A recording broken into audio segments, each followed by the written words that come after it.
नमस्कार दोस्तों, मैं हूं राम फासगे और आप सभी का स्वागत है अपने चैनल पे। तो आज का अपना टॉपिक है role of production officers in compression. तो कॉम्प्रेशन में जो भी ऑफिसर्स काम करता है तो उसका रोल क्या क्या है, यहाँ मैंने आपको डिक्टेट करने की कोशिश की है।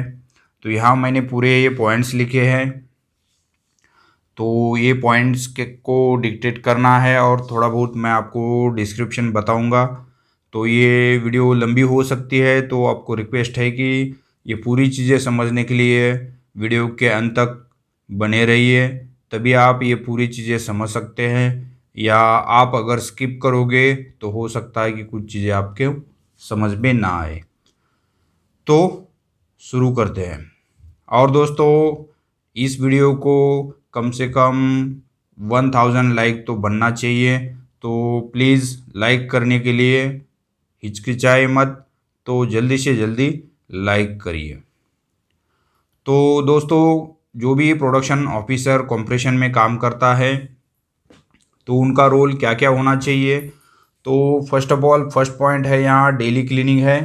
तो डेली क्लीनिंग में आपको शुरुआत, जो भी फर्स्ट शिफ्ट स्टार्ट होती है तो आपको शुरुआत जो करनी है, फर्स्ट ऑफ ऑल आपको डिसइंफेक्टेंट बनाना है। जो भी आपके एज़ पर एसओपी डिसइंफेक्टेंट होगा तो आपको वो डिसइंफेक्टेंट प्रिपरेशन करना है। फिर उसके बाद आपको जो एरिया है, एरिया में अगर टाइप ए टाइप बी इनमें से कोई भी क्लीनिंग नहीं है तो आपको मॉपिंग करके वो डेली क्लीनिंग एरिया की करनी है। थर्ड पॉइंट आता है दोस्तों डिसइंफेक्टेंट। मैंने तो सेकंड पॉइंट बता ही दिया है। 70% आईपीए। तो 70% आईपीए के ऊपर मेरा ऑलरेडी एक वीडियो बन चुका है, और अगर आपने अभी तक नहीं देखा है तो आप 70% आईपीए का वीडियो देख सकते हैं। तो आपको 70% आईपीए, जो भी इक्विपमेंट एसेसरीज है, इक्विपमेंट पार्ट है, उनको क्लीन करने के लिए, प्लस जो पंच है उनको क्लीन करने के लिए 70% आईपीए यूज़ होता है।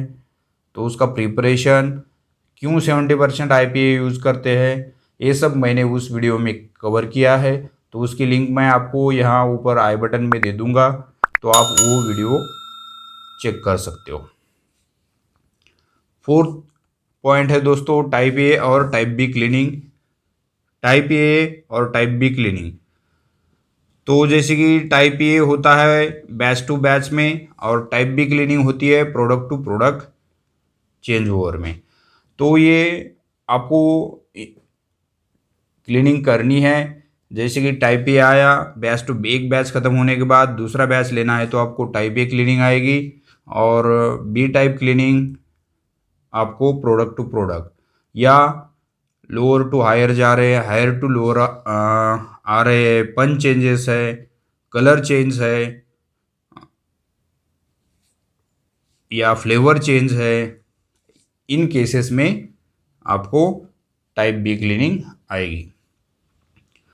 तो टाइप ए और टाइप बी क्लीनिंग के ऊपर मैं एक जल्दी ही वीडियो बनाऊंगा। तो ये आपको क्लीनिंग करवा के लेनी है, उनके जो भी डॉक्यूमेंट्स आएंगे आपको वो फिलअप करने हैं।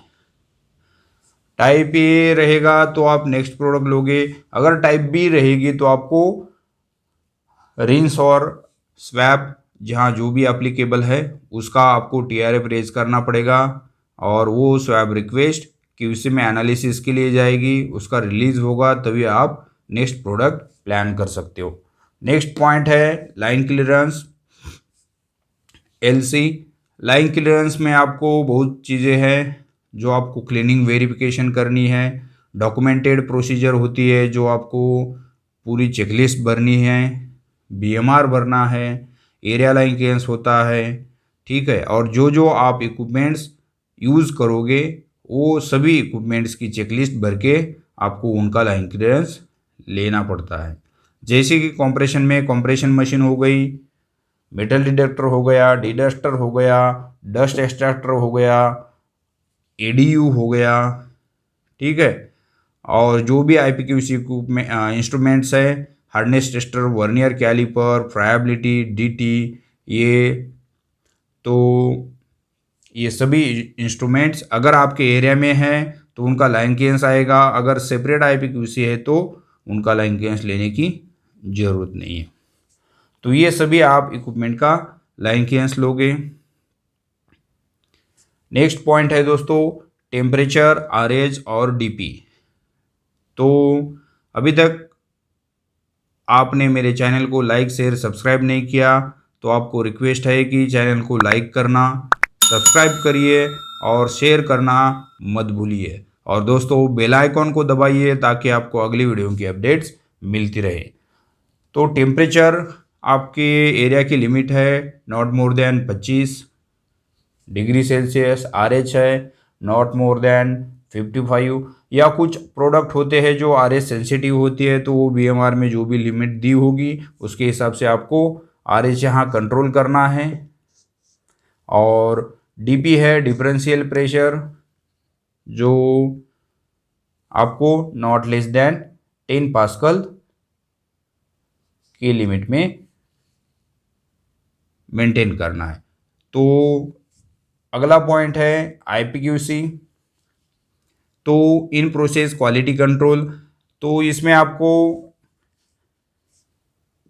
IPQC में क्या क्या आता है दोस्तों, तो जैसे कि डिस्क्रिप्शन टैबलेट का आ गया, ऑर्गेनोलेप्टिक प्रॉपर्टीज़ आ गई, फिर अगर राउंड शेप में है तो डायमीटर आ गया, ठीक है। कैप्सूल शेप में है तो टैबलेट आपको लेंथ विड्थ आएगी, ठीक है। Average weight, group weight, hardness, thickness, friability, DT, ठीक है। तो ये IPQC आपको यहाँ प्रॉपर से करनी है, ठीक है। तो नेक्स्ट पॉइंट आता है ऑनलाइन डॉक्यूमेंटेशन। जो भी आप डॉक्यूमेंटेशन करोगे वो ऑनलाइन होनी चाहिए, ठीक है। डाटा इंटीग्रिटी नहीं होनी चाहिए। नेक्स्ट पॉइंट है दोस्तों स्टेटस लेबलिंग। स्टेटस लेबल आपके पास प्रॉपर होना चाहिए। एरिया स्टेटस हो गया, इक्विपमेंट स्टेटस हो गया, ठीक है। तो ये स्टेटस लेबलिंग आपको प्रॉपर रखनी है। Cleaning, to be cleaning, destroyed, rejects, ये सभी आपको प्रॉपर स्टेटस लेबलिंग रखनी है। नेक्स्ट पॉइंट है दोस्तों पंच इशुएंस। आप जब भी प्रोडक्ट लोगे तो आपको पंच इशुएंस करने पड़ेंगे, तो उसकी रिक्वेस्ट भी होती है। वो पंच इशुएंस की रिक्वेस्ट आपको इनिशिएट करनी पड़ती है।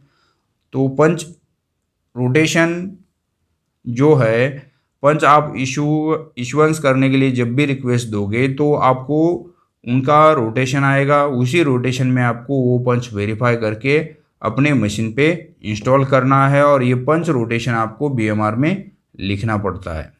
फिर आती है पंच ID। तो पंच सेट जो होता है B टूलिंग में है, BB में है या D टूलिंग में है, वो पंच सेट की ID होती है। वो ID आपको BMR में लिखनी होती है। नेक्स्ट आता है दोस्तों point batch reconciliation. Batch reconciliation के ऊपर भी मैंने ऑलरेडी वीडियो बना चुका हूँ, तो आप वो वीडियो, उसकी भी लिंक मैं आपको यहाँ दे दूँगा। तो आप वो वीडियो अगर आपने अभी तक नहीं देखा होगा तो आप वो वीडियो भी चेक कर सकते हो।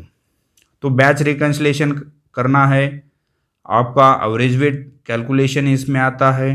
तो ये सब मैंने उस वीडियो में कवर किया है, तो वो वीडियो आप चेक कर सकते हो। नेक्स्ट आता है दोस्तों इनवर्ड और आउटवर्ड एंट्री। तो जो भी आप बैचेस ग्रैनुल्स ले रहे हो या कॉम्प्रेस टैबलेट आप क्वारंटाइन में ट्रांसफ़र कर रहे हो तो उनका इनवर्ड और आउटवर्ड करना ज़रूरी है। नेक्स्ट आता है दोस्तों मेटल डिटेक्टर चैलेंज टेस्ट। तो मेटल डिटेक्टर चैलेंज टेस्ट का जो प्रोसीजर है, जो बीड्स होते हैं, जो टेस्ट पीस होते हैं, फेरस, नॉन फेरस, SS और डमी, वो हमको मेटल डिटेक्टर से पास करके उसकी चैलेंज टेस्ट की जाती है। तो सेंसिटिविटी इसमें हम लोग 100 सेंसिटिविटी रखते हैं और फेरस, नॉन फेरस, SS और डमी सैंपल पास करके हम लोग मेटल डिटेक्टर का चैलेंज करते हैं। तो इसमें फेरस, नॉन फेरस ये पास होना चाहिए,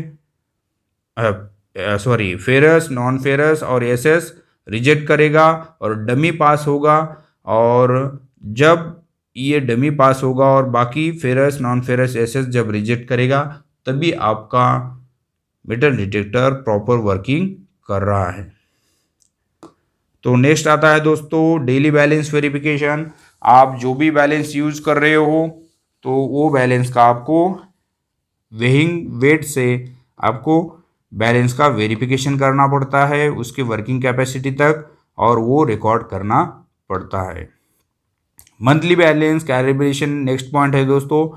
तो मंथली जब भी मंथ चेंज होता है तो first working day of every month हमको बैलेंस कैलिब्रेशन करना पड़ता है। नेक्स्ट पॉइंट है दोस्तों ऑनलाइन ईआरपी। ईआरपी मतलब एंटरप्राइज रिसोर्सेज प्लानिंग, और एसएपी जो कुछ कंपनियों में एसएपी होती है, कुछ कंपनियों में ईआरपी होती है। तो आपको जो भी डॉक्यूमेंट्स आपने जो भी बीएमआर फिल कर दिया उसकी यील्ड रिकंसिलेशन हो गई, उसके बाद उसकी yield, start time, and time, number of container, उनका वेट, आपको सभी ये सिस्टम में चढ़ाना पड़ता है। तो वो एंट्री भी आपको ईआरपी और एसएपी एंट्री करनी होती है। Maintain discipline in area. तो आपको जो भी डिसिप्लिन है आपको एरिया में प्रॉपर मेंटेन करना है। तो नेक्स्ट पॉइंट है दोस्तों टीआरएफ मतलब कि टेस्ट रिक्वेस्ट फॉर्म। तो आप जब भी आपका इन प्रोसेस होगा, सैम्पलिंग होगी, तो उस केसेस में आपको टीआरएफ रेज करना पड़ता है। तो वो टीआरएफ के सैंपल क्यूए वाला उठा के क्यूसी में एनालिसिस पर्पस के लिए भेज देता है। नेक्स्ट है क्लीनिंग वैलिडेशन। कुछ वर्स्ट केस अलग क्लीनिंग वैलिडेशन का भी ऑलरेडी मेरा वीडियो है। तो क्लीनिंग वैलिडेशन कब होता है, क्यों होता है, क्या क्राइटेरिया है। तो क्लीनिंग वैलिडेशन के जब भी प्रोडक्ट आते हैं तो उनको मॉनिटरिंग करना, उनका क्लीनिंग वेरिफिकेशन करना, ये सभी काम आपके रोल में आ जाता है। नेक्स्ट आता है प्रोसेस वैलिडेशन। प्रोसेस वैलिडेशन में भी आपको उनके चैलेंजेस करने पड़ते हैं। प्रोटोकॉल लगेगा, एज पर प्रोटोकॉल आपको सैम्पलिंग होगी, फिर बाद में सीपीपी जो क्रिटिकल प्रोसेस पैरामीटर है वो आपको कंट्रोल करने हैं, ठीक है। फिर क्लिनिक प्रोसेस वैलिडेशन रिपोर्ट आएगी, वो कंपाइल होगी। तो ये चीज़ें आपको आपके रोल में भी कवर होती है दोस्तों। नेक्स्ट आता है hold time study. Hold time study भी उसका भी प्रोटोकॉल होता है, उसकी स्टडी होती है। तो वो क्या होती है और क्या रोल होता है उसमें, इसके ऊपर भी मैं अलग से वीडियो बनाऊंगा, मगर ये भी आपको एक पॉइंट होता है दोस्तों, और ये आपके रोल में आता है। Audit preparation. जो भी ऑडिट होते हैं, इंटरनल ऑडिट हो चाहे रेगुलेटरी ऑडिट हो या कोई पार्टी की ऑडिट हो, तो ये ऑडिट प्रिपरेशन भी आपको करना होता है दोस्तों। नेक्स्ट आता है फॉगिंग। फॉगिंग की एज पर जो इन हाउस एसओपी है उसके हिसाब से आपको फॉगिंग करनी है। फॉगिंग इसलिए होती है कि जो फंगल और बैक्टीरियल ग्रोथ होती है उसको कंट्रोल करने के लिए फॉगिंग की जाती है दोस्तों। तो फॉगिंग के ऊपर भी मैं अलग से अपना एक वीडियो बनाऊंगा, तो उसमें आपको डिटेल में समझाता हूँ कि फॉगिंग कैसे की जाती है, क्या क्राइटेरिया है। तो वो एक फॉगिंग भी आपके रोल में आता है। नेक्स्ट आता है कैलिब्रेशन। जो इक्विपमेंट, जो इंस्ट्रूमेंट्स, क्रिटिकल इंस्ट्रूमेंट्स होते हैं उनका कैलिब्रेशन भी हमको करना पड़ता है, जैसे कि डीटी अपैरेटस हुआ, फ्राइबिलिटी हो गई, तो इनका भी आपको कैलिब्रेशन करना पड़ता है। Drain point sanitization. तो जो भी वॉश एरिया है उसमें ड्रेन पॉइंट होता है, तो ड्रेन पॉइंट का सैनिटाइजेशन हमको करना पड़ता है। तो जो भी हमने पहले देखा था कि जो डिसइंफेक्टेंट बना रहे हो, एंड ऑफ द डे जो भी इन हाउस एसओपी होगी उसके हिसाब से आपको ड्रेन पॉइंट सैनिटाइजेशन करना पड़ता है। बट नॉट लिमिटेड टू, मतलब इतना ही नहीं, और भी बहुत सारे पॉइंट्स है जो ऑफिसर्स के रोल में आते हैं। तो ये सभी पॉइंट्स मैंने यहाँ कवर करने की कोशिश की है, और आशा करता हूँ कि आपको ये पॉइंट्स समझ में आए होंगे। एक ब्रीफ था, अगर आपको हर पॉइंट अगर पूरी जानकारी के साथ समझाना है तो वीडियो बहुत लंबी हो सकती है दोस्तों, इसलिए शॉर्ट बट स्वीट मैंने कोशिश की है। थैंक्स फॉर वॉचिंग, और करते रहो नॉलेज डीपी और हैश इंटरव्यू की तैयारी। Keep watching and thanks for watching once again. Thank you, love you guys. जय हिंद, जय भारत।